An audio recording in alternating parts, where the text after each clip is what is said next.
Okay, तो इस question को सॉल्व करते हैं। ये क्वेश्चन क्या कह रहा है, let A is the point this and B is this, then find the point on line segment joining A B in the ratio 2:5 internally and 2:5 externally. Okay, तो मेरे को सारे फार्मूले पता है कि इंटरनली के लिए क्या होता है, एक्सटर्नली के लिए क्या होता है। अब तक हम लोग इतना देख चुके हैं, ठीक है। तो ये सिचुएशन क्या कह रही है कि कोई पॉइंट ए है और इसको बी से मिला दिया, तो जो लाइन सेगमेंट आया उस पर एक पॉइंट पी लेना है जो इस लाइन सेगमेंट को 2:5 में डिवाइड करे इंटरनली। तो इंटरनली के लिए मुझे फार्मूला पता है, उसको कैसे अप्लाई करते हैं। जैसे सपोज इसके पॉइंट कितने हैं 2, 8 और इसके पॉइंट कितने हैं ए के 3, 7। तो इस 2 की एक्स कोऑर्डिनेट के लिए 2 × 2 यानी m1 x2 plus m2 5 x1 कितना है 3 divided by m1 plus m2 यानी 2 + 5। Same for y, m1 2 m1 है तो y2 यानी 8 प्लस m2 यानी 5 तो y1 उसका रिवर्स कितना है y1 7 डिवाइडेड बाई 2 + 5। तो इस p के कोऑर्डिनेट क्या आ गया 2 × 2 = 4 plus 15 divided by 7 and 16 plus के 35 डिवाइडेड बाई 7।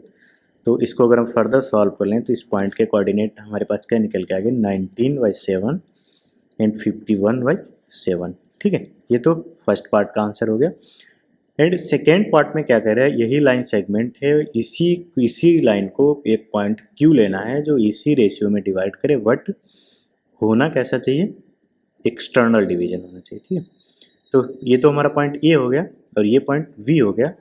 अब देखो ए से डिस्टेंस कितनी है 2, ए की तरफ से कम है ना, तो ए की तरफ पॉइंट लेंगे, यानी यहाँ पे कहीं कोई पॉइंट क्यू होगा जो इसको 2:5 में डिवाइड कर रहा हो। ओके, तो इस क्यू के कोऑर्डिनेट सिंपली हमें पता है क्या, m1 को या m2 को, हम m2 को -m2 से रिप्लेस कर देंगे इसी फॉर्मूले में। तो यानी 2 × 2 -5 × 3 divided by 2 - 5 comma 2 × 8 -5 × 7 divided by 2 - 5। Okay, तो क्यू कोऑर्डिनेट क्या आ जाएंगे अगर हम इसको सॉल्व करें, -11/-3 कामा -19 डिवाइडेड बाई -3। ओके, तो coordinate of point Q is nothing but minus and minus cut out 11/3 and 19/3। Okay, this is our second part answer.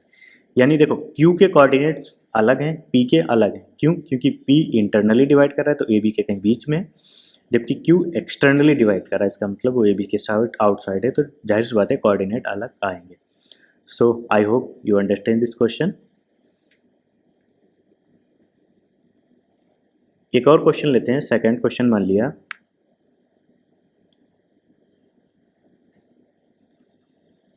Question है कि find point on AB. Okay, find point on AB which divides line segment AB in the ratio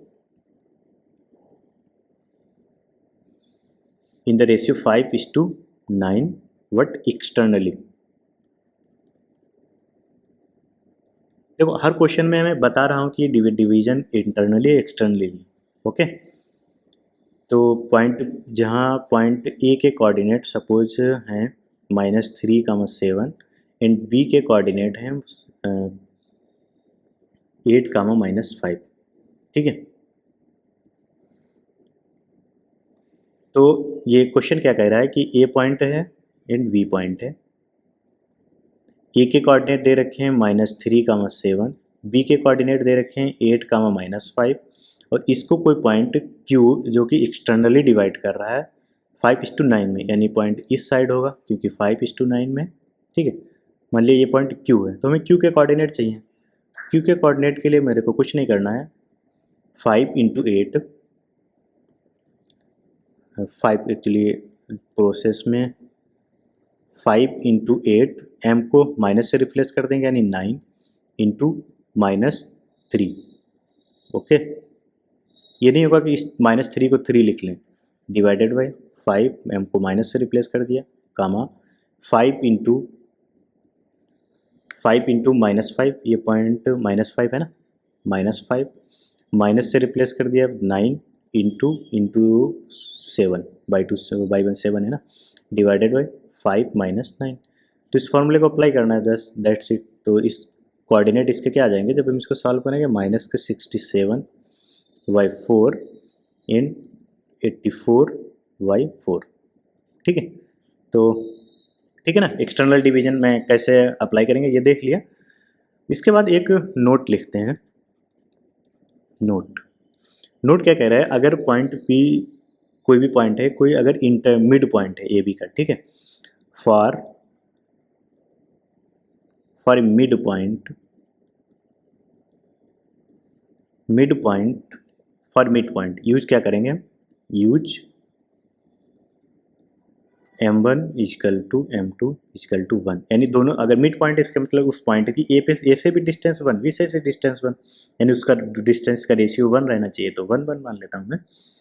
यानी ये कोई point A रहा होगा और ये point A है और ये पॉइंट वी है, मान लिया ये x1 x2 है और ये y1 y2 है।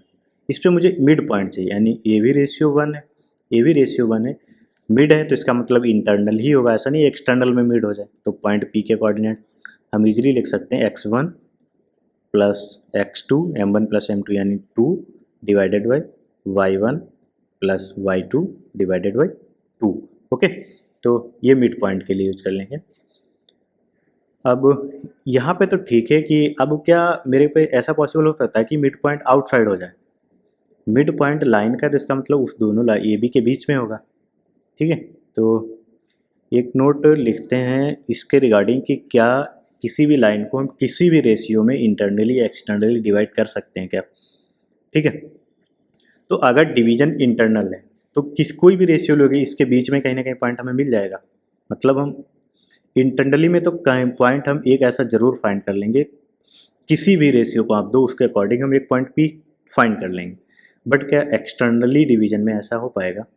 तो लिखते हैं इन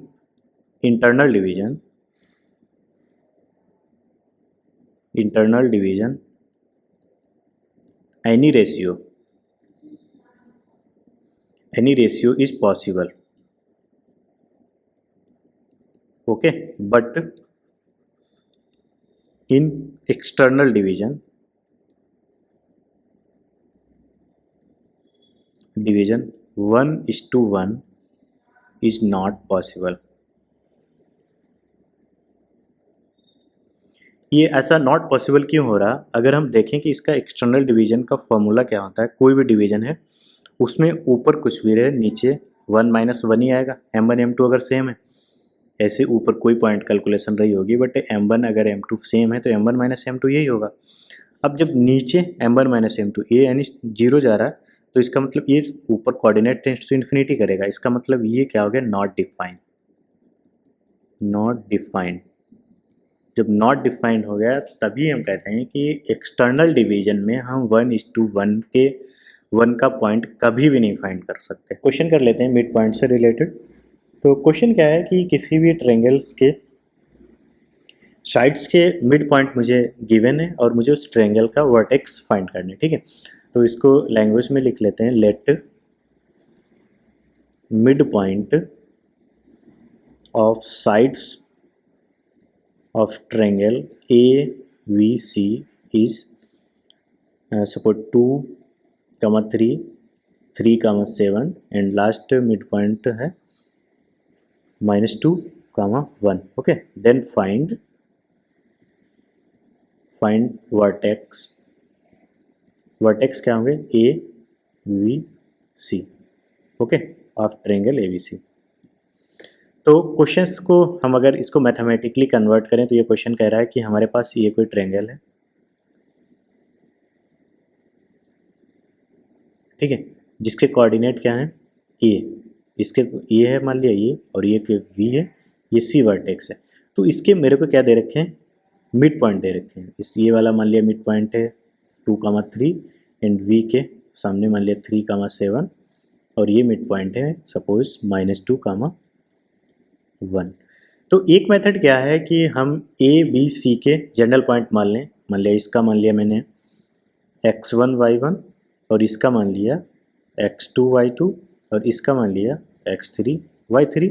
अब उसके बाद हम इन तीनों पे मिड पॉइंट का मैं फॉर्मूला लगा दें और मैं x1 x2 y1 y2 और x3 y3 इनकी सबकी वैल्यू कैलकुलेट कर लें। ठीक है, तो सेकंड क्या है, हम इस a के पॉइंट को हम एक जनरल पॉइंट मान लेंगे आर्बिट्रेरी, इसके रिलेशन से हम v को लिखेंगे और c को लिखेंगे, फिर एक बार मिड पॉइंट फार्मूला अप्लाई करके मतलब जो भी लिया होगा उसकी हम मिड वैल्यू निकाल लेंगे। ठीक है, तो इसी के अकॉर्डिंग करते हैं कि मुझे पॉइंट कैसे सेलेक्ट करने पड़ेंगे। सपोज मैंने a के पॉइंट माने अल्फ़ा एंड बीटा, कोई भी आर्बिट्रेरी पॉइंट रहे होंगे इसके वर्टेक्स। तो अब हम b का वर्टेक्स कैसे लिखेंगे, v का जब हम वर्टेक्स लिखेंगे, इसका x कोऑर्डिनेट जब लिखेंगे तो हम जो इस लाइन इस वे मतलब इस साइड का मिड पॉइंट है उसके x कोऑर्डिनेट को 2 से मल्टीप्लाई करेंगे इसको, यानी 2 इंटू -2 और माइनस कर देंगे अल्फ़ा को। ओके, ऐसे बीटा जब यानी y कोऑर्डिनेट लिखेंगे तो क्या करेंगे, इसको 2 से मल्टीप्लाई करेंगे। सो 2 से मल्टीप्लाई करेंगे तो यानी 2 इंटू 1 और माइनस बीटा। अगर हम इसको सिंप्लीफाई करें तो ये v के कोऑर्डिनेट क्या मिल जाएंगे हमें, -4 माइनस अल्फ़ा, -4 माइनस अल्फ़ा कामा 2 माइनस बीटा। ओके, अब ऐसे अगर हम c के कोऑर्डिनेट लिखें तो c के कैसे लिखे जाएंगे, यानी 3 का 2 से मल्टीप्लाई, 2 इंटू 3 माइनस अल्फ़ा कामा 2 इंटू 7 माइनस बीटा। तो इसको अगर सिंप्लीफाई करें तो क्या आएगा, 6 माइनस अल्फ़ा कामा 14 माइनस बीटा। ठीक है, अब मेरे को ए के जो अल्फ़ा बीटा थे उसी के रिलेशन में मैंने वी और सी के कोऑर्डिनेट लिख लिए, इस वाला मिड पॉइंट को यूज करके और इस मिड पॉइंट के कोऑर्डिनेट को यूज करके। ठीक है, अगर देखूं तो एक कंडीशन बाकी रह गई कि मैंने अभी पूरे सिचुएशन में इस मिड पॉइंट का कहीं पे यूज नहीं किया, तो अब हम इसका यूज करेंगे अल्फ़ा एंड बीटा की वैल्यू फाइंड करने में। ठीक है, तो अप्लाई कर देंगे इन वी सी, क्या अप्लाई करेंगे, मिड पॉइंट फॉर्मूला, जो कि क्या है, x1 plus x2 y2 y1 plus y2 यानी इसका x coordinate plus x coordinate divided by 2, ये इसके बराबर होना चाहिए। तो -4 minus k alpha plus 6 minus alpha divided by 2 equal to 2। तो यहाँ से क्या निकल गया मेरे पास, 6 4 यानी 2 और -2 अल्फ़ा इजिकल टू 4। अब इसको हम राइट साइड ला सकते हैं, तो यहाँ से मेरे को क्या मिला, -2 अल्फ़ा इजिकल टू 4 यानी अल्फ़ा इजिकल टू -1। ठीक है, अल्फ़ा की वैल्यू मेरे को क्या मिल गई, -1। अब सेम हम अप्लाई करेंगे बीटा की वैल्यू के लिए। तो बीटा के लिए भी अगर हम मिड पॉइंट लगाएंगे यानी y कोऑर्डिनेट के लिए तो 2 माइनस बीटा, ठीक है, प्लस इसका y coordinate 14 minus beta divided by 2, ये किसके बराबर होगा, 3 के बराबर होगा, क्योंकि 3 दे रखा है ना मिड पॉइंट ये वाला। तो यहाँ से मुझे क्या निकल गया, 14 प्लस 2 यानी 16 माइनस 2 बीटा इजिकल टू, ये 3 है तो यानी 3 इंटू 2 6। अब हम इसको क्या राइट साइड ले जाएंगे, यानी माइनस के 2 बीटा इजिकल टू माइनस के 10, यहाँ से बीटा इजिकल टू माइनस के माइनस प्लस यानी 5, बीटा इजिकल टू कितना आ गया 5, यानी पॉइंट ए के कोऑर्डिनेट कितने आ गए, -1 कामा 5। अब हमें अल्फ़ा एंड बीटा पता, तो इसके कोऑर्डिनेट कितने आ जाएंगे, अल्फ़ा की वैल्यू -1 रख देंगे, -1 रखेंगे तो माइनस माइनस प्लस हो जाएगा यानी -3, बीटा की वैल्यू 5 रखेंगे ये भी -3। अगर हम इसके कोऑर्डिनेट निकाल रहे हैं तो यहाँ पे मैं क्या कर सकता हूँ, अल्फ़ा की वैल्यू -1 रखूँगा यानी 6 माइनस माइनस प्लस में यानी 6 माइनस 1 पूरा एक बार लिख दें एंड 14 माइनस 5। इसको जब मैंने फर्दर सॉल्व किया तो कितना आ गया 7 कामा 14 माइनस 5 दैट इज 9। तो सी कोऑर्डिनेट कितना निकल आ गया 7 कामा 9। तो मैंने इसके according easily A B C के कोऑर्डिनेट निकाल लिए। मुझे सिर्फ 2 बार मतलब एक ही बार मिड पॉइंट फॉर्मूला लगाना पड़ा। अगर मैं इसको ए वी एंड सी को इन जनरल मान लेता x1 x2 y1 y2 x3 y3 तब शायद मेरे को इस बार के लिए लिमिट पॉइंट लगाना पड़ता है, एक बार इसके लिए एक बार इसके लिए। Okay, so thank you guys, I hope you people understand the concept.